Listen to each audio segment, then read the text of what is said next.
बहुत समय पहले की बात है। धर्मपुर नाम का एक मशहूर गांव था। कोई भी आदमी उस गांव में अपनी बेटी की शादी करने से डरता था। उस गांव में एक दादी होती है जिनसे पूरा गांव डरता है, क्योंकि वो वहां की मुखिया होती है। गांव के लोग वही करते थे जो वो कहती थी। उनका एक राकेश नाम का पोता होता है, जिसकी शादी मालती नाम की एक लड़की से होती है।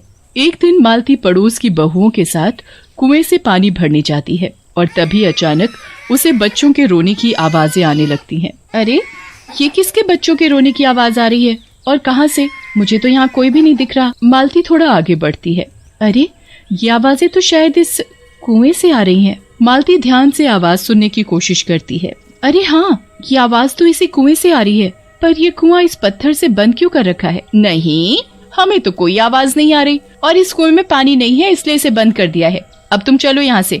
ये तुम्हारा कोई वहम है बस, और कुछ नहीं। नहीं, मैं सच बोल रही हूँ शांति भाभी। शांति और सरिता मालती की एक नहीं सुनती और उसे जबरदस्ती वहाँ से ले जाती हैं। मालती पानी भरकर घर वापस आ जाती है और इस बारे में अपनी दादी सास से पूछती है, पर वो उसकी बात को नजरअंदाज कर देती है। उसके बाद वो राकेश से जाकर इस बारे में पूछती है तो वो भी उसकी बात का कोई जवाब नहीं देता। अजीब बात है, कोई भी मेरी बात का जवाब ही नहीं दे रहा। मालती अगले दिन फिर से पानी भरने जाती है, पर इस बार वो अकेले जाती है।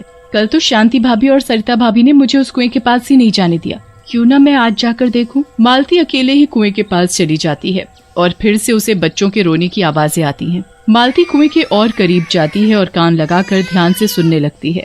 मैं हूँ ना, मैं तुम्हें बचा लूंगी बच्चों, तुम चिंता मत करो। मैं अभी इस कुएं के ऊपर से पत्थर हटाती हूँ। मालती अपनी पूरी जान लगा देती है और जैसे तैसे करके कुएं के ऊपर से उस भारी पत्थर को खिसका देती है। पत्थर के हटते ही उसमें से बहुत सारे भूतिया बच्चे बाहर निकल आते हैं और मालती के चारों तरफ हवा में उड़ने लगते हैं। ही, हम आजाद हो गए। आखिर हम इस मौत के कुएं से बाहर आ ही गए। अब हम उस बुरी औरत से अपनी मौत का बदला लेंगे। अब हम सब कुछ उलट पलट कर देंगे। अब हमारा कोई भी कुछ बिगाड़ नहीं पाएगा। मालती इतने सारे भूतिया बच्चों को देखकर हक्की बक्की रह जाती है और कुछ ही पल में बेहोश हो जाती है। कुछ देर बाद जब उसे होश आता है तो वो खुद को अपने कमरे में बिस्तर पर लेटा हुआ पाती है और उसके सामने एक दाई माँ और दादी खड़ी होती है। राकेश, वो भूत नहीं, वो भूत बच्चे। तुम शांत हो जाओ मालती और मेरी बात ध्यान से सुनो। तुम्हें अब टेंशन बिल्कुल भी नहीं लेनी, वरना तुम्हारी सेहत पर बुरा असर होगा। ऐसा क्या हुआ मुझे? कुछ घबराने की बात नहीं है, तुम माँ बनने वाली हो। क्या सच में? मैं और माँ? ये तो बहुत ही खुशी की बात है। अब अपना और अपने बच्चे का खूब अच्छे से ध्यान रखियो, आखिर मेरा पोता आने वाला है। पोती भी तो हो सकती है दादी। मैंने बोला ना, पोता होगा तो बस पोता होगा। और अब तू इस घर से बाहर नहीं जाएगी जब तक बच्चा नहीं हो जाता। तू इस घर के बाहर कदम भी नहीं रखेगी। उस दिन राकेश काम पर नहीं जाता, इसलिए मालती पूरा दिन उसके साथ ही बिताती है। रात को जब मालती सोने के लिए बिस्तर पर लेटती है तो उसे नींद नहीं आती, इसलिए वो खिड़की पर जाकर खड़ी हो जाती है और तभी उसे कुछ बच्चों के हंसने की आवाजें आती हैं। कौन है यहाँ? कहाँ हो तुम बच्चों? मेरे सामने आओ। मालती के इतना कहते ही कुएं के वही भूतिया बच्चे उसके सामने आ जाते हैं और उसके चारों ओर हवा में उड़ने लगते हैं। जाओ जाओ यहाँ से। राकेश, उठो राकेश, देखो वही भूतिया बच्चे। मुझे बचाओ राकेश, मुझे बचाओ। कोई नहीं आएगा तुझे बचाने। हमें सब पता है कि तू भी माँ बनने वाली है। अब तो हमें तेरे बच्चे के आने का इंतजार है। जैसे ही वो इस दुनिया में आएगी, हम उसे अपने साथ ले जाएंगे। ऐसा क्यों कर रहे हो तुम मेरे साथ? मैंने तुम्हारा क्या बिगाड़ा है? अब तो हमें मौका मिला है अपनी मौत का बदला लेने का। तुम ऐसे क्यों बोल रहे हो? प्लीज मेरे साथ ऐसा मत करो। मेरा बच्चा मेरे लिए सब कुछ है। पर उसे आखिरकार हम बच्चों में शामिल तो होना ही पड़ेगा। तुम उसे हमसे कभी नहीं बचा पाओगी। मालती जोर से चिल्लाती है और उसकी आवाज सुनकर राकेश की आंख खुल जाती है और वो भूतिया बच्चे भी वहाँ से गायब हो जाते हैं। क्या हुआ मालती, तुम चिल्लाई क्यों? वो भूतिया बच्चे यहाँ आए थे राकेश। वो कितने डरावने थे और वो मुझे बोल रहे थे कि वो मेरे बच्चे को अपने साथ ले जाएंगे। मैं उनको अपना बच्चा नहीं दूंगी। कुछ नहीं होगा हमारे बच्चे को मालती, तुम बिल्कुल चिंता मत करो। मैं आज ही दादी से कहकर पंडित से तुम्हें झाड़ा लगवाता हूँ, फिर देखना सब ठीक हो जाएगा। सच में? फिर वो मेरे बच्चे को नहीं ले जाएंगे ना? नहीं मालती नहीं, चलो अब चुपचाप सो जाओ।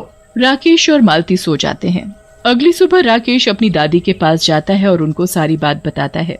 दादी, मालती बहुत परेशान है और ऊपर से वो भूतिया बच्चे जो उसे बार बार दिखते हैं। देख राकेश बेटा, जो भी हो उसे एक ना एक दिन सब पता तो चलना ही है। पर दादी, क्या हमारे साथ भी वही किया जाएगा जो सबके साथ होता है? इस गांव के नियम सबके लिए एक जैसे हैं, चाहे वो मेरा पोता ही क्यों ना हो। और हाँ, और तू ये उल्टी बात सोच ही क्यों रहा है? ऐसे सोच कि वो नौबत ही ना आए। जी दादी। राकेश वहाँ से उदास होकर काम पर चला जाता है। मालती घर में अकेली बैठी इधर उधर की बातें सोच सोच कर परेशान होती रहती है। उसे बार बार वही भूतिया बच्चे दिखते थे। वो सबको इसके बारे में बताती थी, पर पता नहीं क्यों कोई इस बात पर ठीक से जवाब नहीं देता था। उसे अक्सर वो बच्चे दिखते थे जो उससे हमेशा उसके बच्चे को ले जाने की बात करते थे। ऐसे ही 9 महीने बीत जाते हैं और मालती की तबीयत बिगड़ने लगती है। घर में सब बाहर गए होते हैं। मालती जल्दी से शांति और सरिता भाभी को बुलाकर लाती है। मालती एक बेटी को जन्म देती है। मालती की खुशी का ठिकाना ही नहीं होता, पर शांति और सरिता के चेहरे उतरे हुए होते हैं। रात को जब मालती अपने बच्चों को खिला रही होती है तो वही भूतिया बच्चे मालती के कमरे में आ जाते हैं और उससे उसका एक बच्चा मांगने लगते हैं। नहीं दूंगी मैं मेरा बच्चा, जाओ यहाँ से। बच्चा तो तुमको देना ही पड़ेगा। आज हमें भी मौका मिला है बुढ़िया से अपनी मौत का बदला लेने का। एक को वो मार देगी और एक को हम। आखिर तुम मेरी दादी सास को ऐसे क्यों बोल रहे हो? वो तो इतनी अच्छी है। जल्दी तुम्हें पता चल जाएगा तुम्हारी दादी सास का सच। कौन सा सच? तुम्हें दादी का कौन सा सच पता है? उनकी वजह से आज हमारी ये हालत है। उन्होंने हमें मार डाला। ये क्या बकवास है? वो बहुत अच्छी है। अच्छी है? तो तुम्हें किसी ने क्यों उस कुएं के बारे में सच नहीं बताया? क्यों छुपाया तुमसे? रहा होगा कोई कारण। नहीं, उन्होंने ही हमें मरवाया है।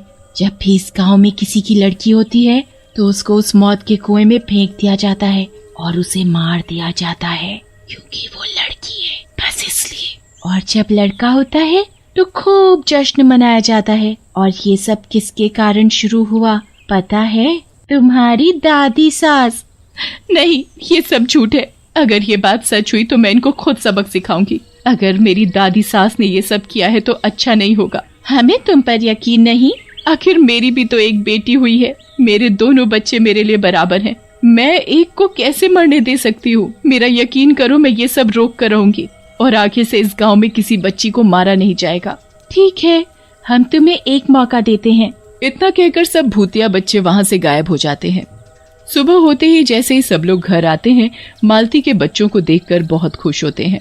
पर दादी दोनों में से लड़की को उठाकर कुएं में फेंकने जाती है तो वहाँ पहले से ही मालती के पापा पुलिस वर्दी में दूसरे पुलिस वालों के साथ खड़े होते हैं। तुम्हारा ये खूनी खेल अब खत्म दादी माँ। अब तुम जेल जाने को तैयार हो जाओ। ये सब क्या है मालती? तेरे पापा और पुलिस? मेरे पापा पुलिस कमिश्नर है दादी। मैंने ऐसे ही इस घर में शादी नहीं की थी। आपके खिलाफ ना कोई सबूत था और ना कोई आपके डर से आपके खिलाफ गवाही देता था। आज यहाँ सबूत भी है और मैं खुद गवाह हूँ पापा। यही है वो कुआं जिसमें इस गांव की बच्चियों को फेंका जाता है। मालती के पापा अपने साथ लाए कुछ लोगों को कुएं में भेजते हैं तो वहाँ उन्हें छोटी छोटी बच्चियों की लाशें ही लाशें मिलती हैं। सारी लाशों को बाहर निकाला जाता है। तभी वहाँ सारे भूतिया बच्चे भी आकर हवा में इधर से उधर उड़ने लगते हैं। इसने हमें मारा है, ये हमारी कातिल है। सब लोग ये दृश्य देखकर हैरान रह जाते हैं। देखो, आपने कितनी बच्चियों की जान ली है। इनसे पहले तो आपको मरना चाहिए, क्योंकि आप भी लड़की पैदा हुई थी तो आप कैसे जिंदा रह सकती हो? और आपको अपने बेटों की शादियां भी नहीं करनी चाहिए, क्योंकि वो भी तो लड़कियां ही ब्याह कर लाएंगे। मालती के पापा मालती की दादी सास को पकड़कर ले जाते हैं। और उसके बाद कभी किसी लड़की की हत्या नहीं की जाती।